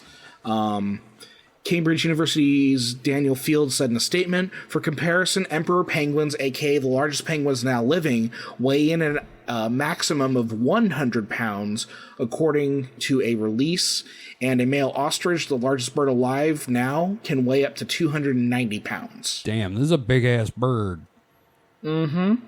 Let's see, about the size of a human. Christ. Yeah, so there's this great picture. I'm gonna go ahead and show you guys this picture because I know it's gonna make you happy. Oh, yeah? Because I just want to hug it. Do you? There we go. Yeah, This is in host like time? penguins are cute. Yes. Yeah, I posted in Host Talk for you. I don't know. You ever looked in the mouth of a penguin? It's pretty fucking horrifying. That's fair. They also mention the monster penguin that Douglas Dixon Yes. predicted in his 1981 book. Yeah, the fucking whale-size thing.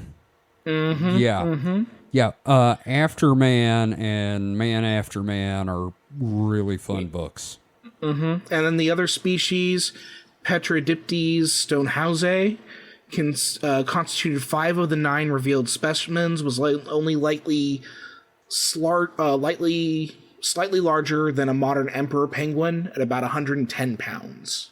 Jesus. Still, like 100-pound penguin's kind of a scary idea. It's big, yeah. Now, Yeah, one of those comes like sliding down a hill and spears you. oh yeah, dude, no, here's the thing. There's two things I think about when I hear about this giant extinct penguin. Number one, H.P. Lovecraft predicted these at the Mountains of Madness. The giant albino penguins the size of a man that were probably about weighing that much. Mm-hmm. And second, the penguin from Mario 64. Just a big, cute CGI penguin, and then you throw its baby off the mountain, and like, Oh, yeah, you everybody. were one of those. Oh no, you were one of those. no, but I knew people. Yeah, I was like, don't said do it that was. to the baby. It would have been roaming the beaches of New Zealand about 57 million years ago. Saying it's one of the most intriguing fossil birds ever found. And then the article talks about some other huge ass animals. Oh, really? Yeah, so, dog-sized scorpion, apparently. Oh, fuck that. Yeah, dog-sized scorpion terrorized the seafloor some 400 million years ago. Jesus I Christ, hate that's terrifying. that. I fucking hate that. Yeah, so they found a big penguin. Let's bring that back. Yeah, no. I think I'd prefer the Yummy Dodo. Yeah, I'd rather have a bucket of KFC Dodo. KFD. KFD. I wonder if penguins are hunted, like, for food. I don't I think imagine they they- might have been By at some killer point. whales, yeah. I have a feeling that, you know how they club baby seals for meat and pelt or blubber or whatever? I'm pretty sure that if they club penguins, they get it, club penguin. If they beat penguins to death, it's out of spite. I'm going to Google this. Are penguins edible? And then penguins are technically okay to eat, according to AmericanOceans.org. Great. So yeah. Can you eat penguins or their eggs? What do they taste like? Okay. Are you doing this in a private browser window? Just No, I'm all public, baby. I'm all public. God. Okay, well, at least it's just about eating penguins. Right. We can conclude whilst penguins are edible to humans, they do not taste nice. They taste like an oily blend of beef, codfish, and duck. Well, that's disgusting. So I think I'd rather you eat could, a dodo. you could. That's a question. Like, I guess we should think about what cryptids are out there and could you eat it? Well, I mean, like your less intelligent ones, sure. Like, your thylacine. Unless it's Mothman, then Mothman eats your ass. Yes. In Point Pleasant, West Virginia, Mothman eat you. I'm glad I got to do that. Well, a lot of people have asked this question on whether penguins are edible. Oh shit, Quora. It's on Quora. Oh, great. The modern day version of Yahoo Answers. The first answer, absolutely! Exclamation point. Consider that. Oh wow, That's enthusiastic. Oh no, yeah, it would make sense. A lot of mariners centuries ago would have probably gone after them. Well, in all fairness, mariners back then would have eaten anything. Like in the new last podcast, they're talking about the tragedy of the Essex, which was a Nantucket whaling ship. Yeah, you know what they were eating? They picked up like 40 Galapagos turtles. Jesus Christ. And just kept them on the ship because, they only eat like twice a year, and they just let them wander around the ship and like got hungry, fucking chop the head off and go to town on it. There are a lot of articles about the legalities of eating penguins. Apparently, during the 80s, at some point, penguin eggs were a delicacy. Oh, God. In Japan, right? It's always in Japan. Probably. I don't know, man. There's a lot. Jesus Christ. And there's like food blogs that I visited before that are doing articles about this. Oh, Christ. Jesus, this is amazing. Oh, my God. Well, this is, man, just everything tonight has made me lose faith in humanity. That's great. Come on, if there's something out there, we're gonna eat it. That's That's human true. nature. We're going to eat it or we're going to fuck it. Yep. We're possibly both. Hopefully, So, in this one order and not the other. what do you guys want to do? You want to do X or do you want to do questions? I think we've only got like a question. Okay. Well, I was like, do we have to choose? Yeah. Normally choose. Well, which one are we doing first? Yeah, let's do the question. Okay. All right, so God the Emperor Ghost Forge. Do you think that the super whitewashy original human alien conspiracy stuff could be redeemed by just becoming fodder for fiction authors to mine and otherwise fading out of the actual conspiracy spaces? Not that it's currently doing that, but if it did. Because, like, this is sort of what's happening to the Hollow Earth stuff.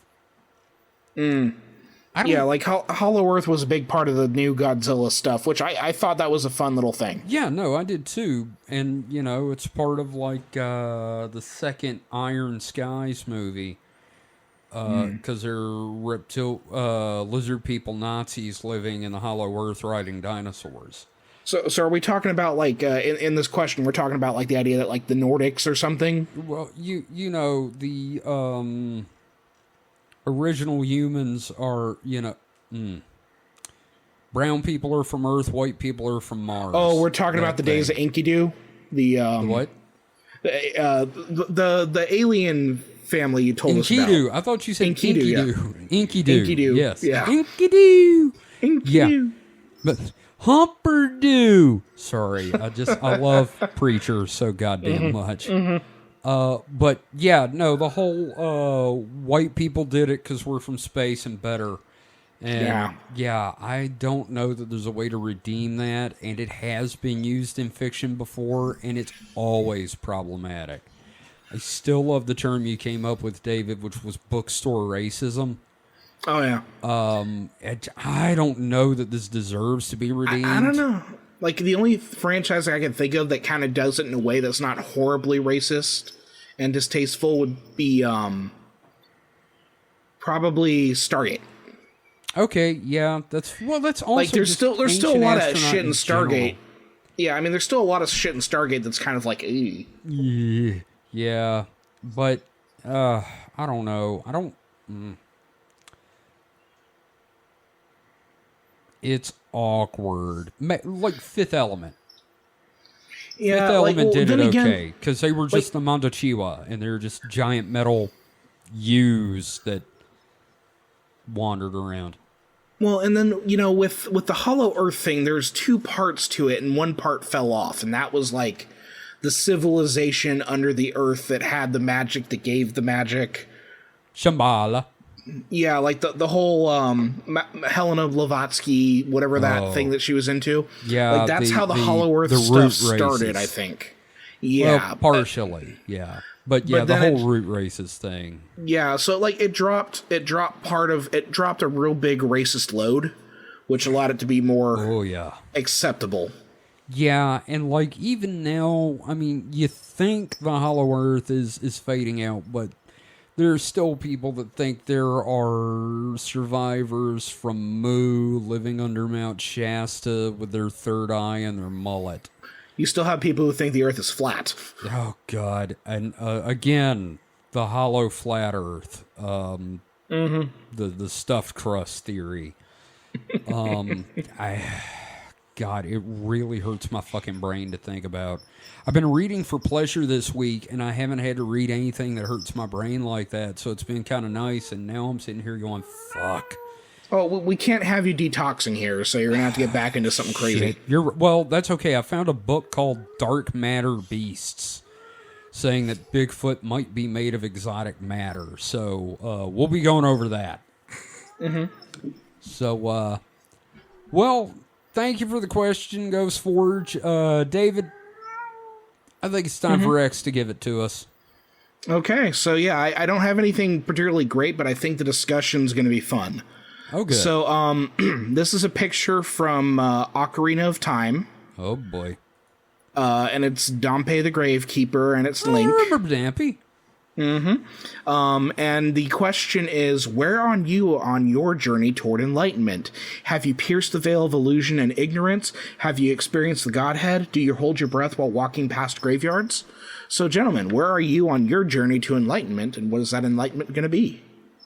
Well, you want me to actually answer that? Yeah, okay. That sounds fun. I'm actually kind of headed toward enlightenment right now. because enlightenment comes from within. It comes from understanding self, which also extends out to other people. Enlightenment is relative. Yes, exactly. Enlightenment involves understanding that you and other people are one. And I'm on my way. I had some revelations today, in fact, that I'm very proud of. But I'm also looking at those realizations and thinking, maybe I'm going insane. So I'm definitely headed toward enlightenment or a nervous breakdown, which may be the same thing. Mike, how about you? What would you think? What is your opinion of me on that? What do you mean? Like, if you had to guess what you think my enlightenment is. Here's the thing. I think you understand yourself very, very well. And I think you kind of have a better grasp on other people than I do. Oh, there you're kind of wrong. I don't know, man. So the people you know well. I would say on a intellectual level, I can reason them out, but on a instinctive level, like I have no people instincts. Okay. I have to think of, logically what people. Right. But I would say I'm pretty enlightened, I guess, in that case. I would see. That's what I'm saying. I think you're kind of you have a level of enlightenment. I have issues with myself. Sure, but I don't. who doesn't? Part of it. I know what my problems. I know what my problems are. Is the thing. Yeah, well, part of enlightenment is accepting those problems. Yeah, I mean, yeah. I for a long time I've known it's like, well, if I wasn't this way, I really wouldn't be me. Right. Well, and I'm just going to go back and throw one other thing in there. You mentioned the Godhead, David, and I've touched the Godhead, and it's horrifying because I was not prepared. I was going to make a terrible joke. Go for it. All right, so you told me you touched the Godhead, right? Right. Did he come? Yep. That's why it was scary. It was terrifying. The Godhead came, and I had to come back. Seriously, though, I've touched something larger than myself during meditation, and it was terrifying. I mean, I can see that. Yeah, I mean, that makes sense to me. At the time, I was not prepared for what I found. Mm-hmm. I think you'll be really startled to find that what you found was, in fact, yourself. No, absolutely. But myself is also more. And yet somehow less. Well, that we're not going into that. David, how about you? Where are you on enlightenment? I haven't really considered what, enlightenment, I don't know.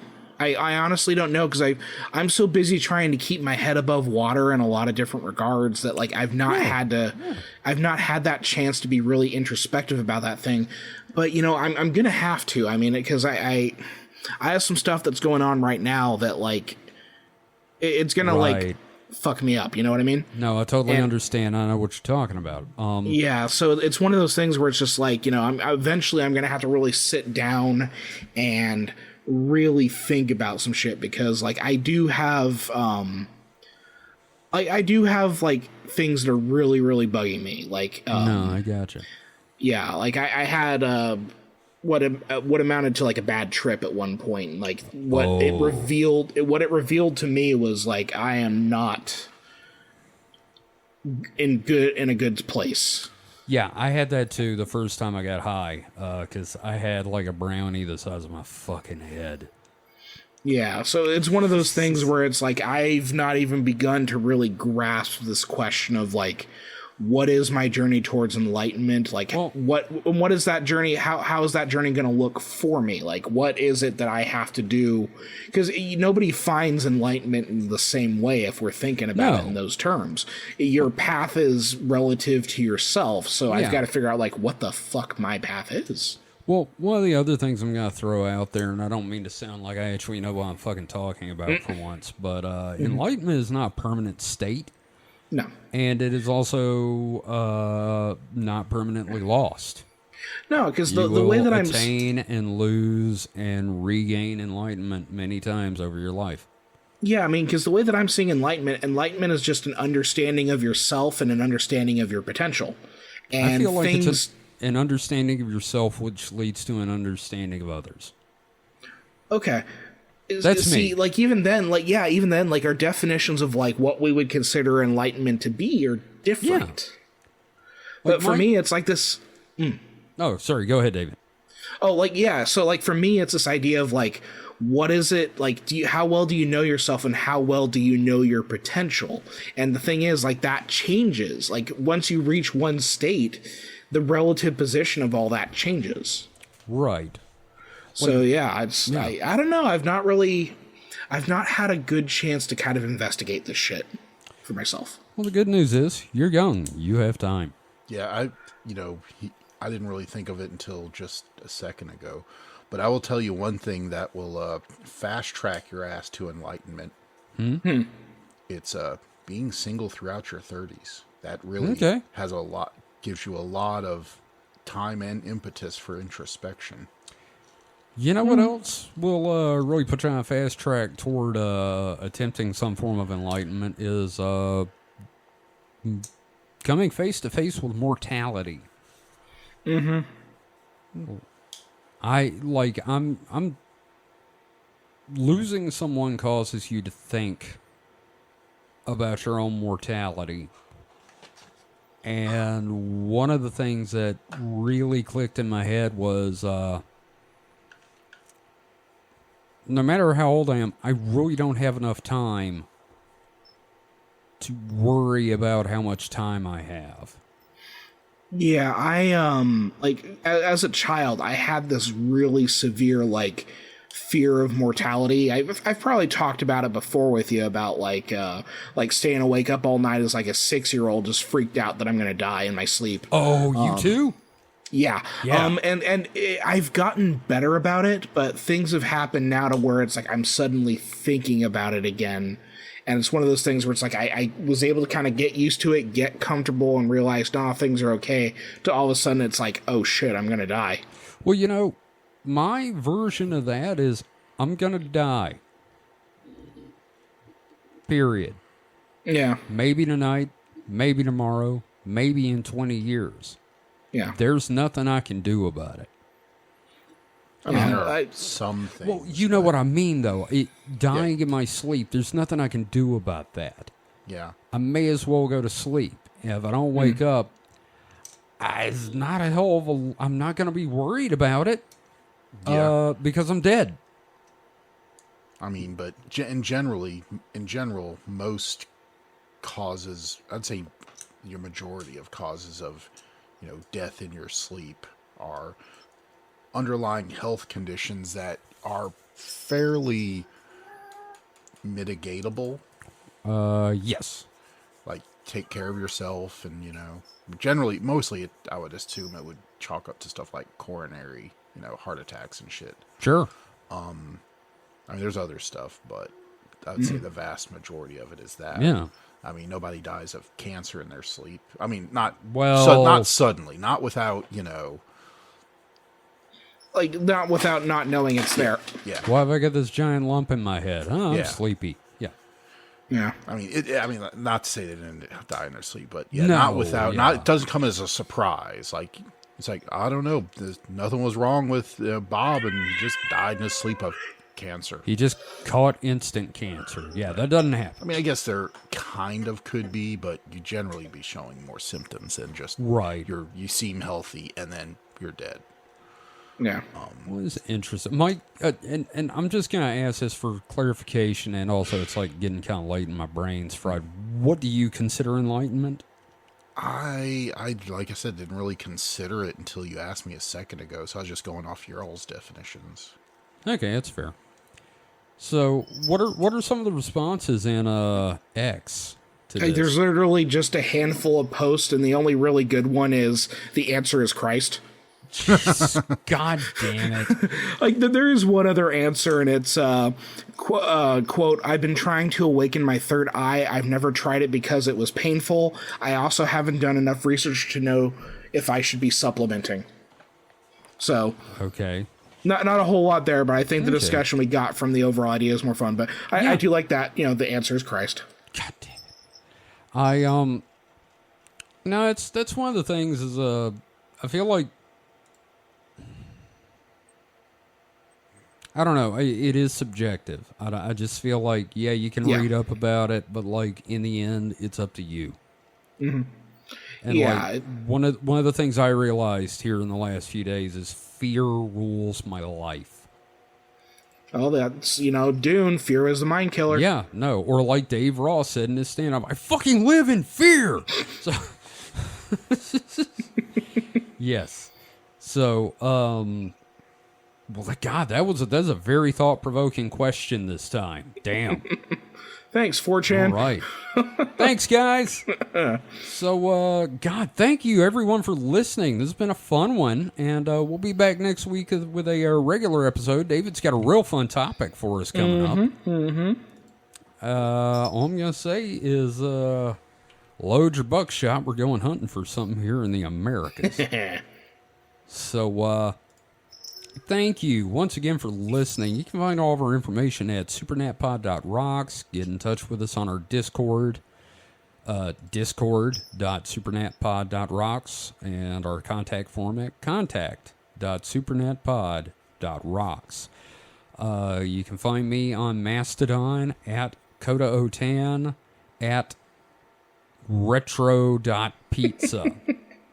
And you can find the show at supernatpod at horrorhub.club. David, do you have anything you'd like to plug? Yeah, I'll go ahead and plug my Mastodon account, which is at HPKOMIC at horrorhub.club.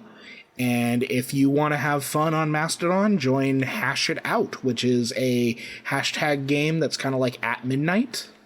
You can find that at... A lot of fun. Mm-hmm, yeah, no, I've been really enjoying it. So, it's at Hash It Out at retro.pizza. Yeah, we're kind of centered around a couple of instances there. Mike, anything you want to plug? A leaky dam with my finger. Mike, are you saying you want to put your finger in a dike? I was not going to go there. Okay. All right. Well, thank you for listening. That is an offensive term. That is. I'm sorry. I'm sorry. It is the correct term for a type of dam. He just not referring to he just set you up, Kevin, and you just fell for it. Yes. I know, and I had to. You always go for the low-hanging fruit. So, thanks for listening once again. We will be back next week with more fun. So until then, everybody stay safe and stay frosty. Goodbye. Boop.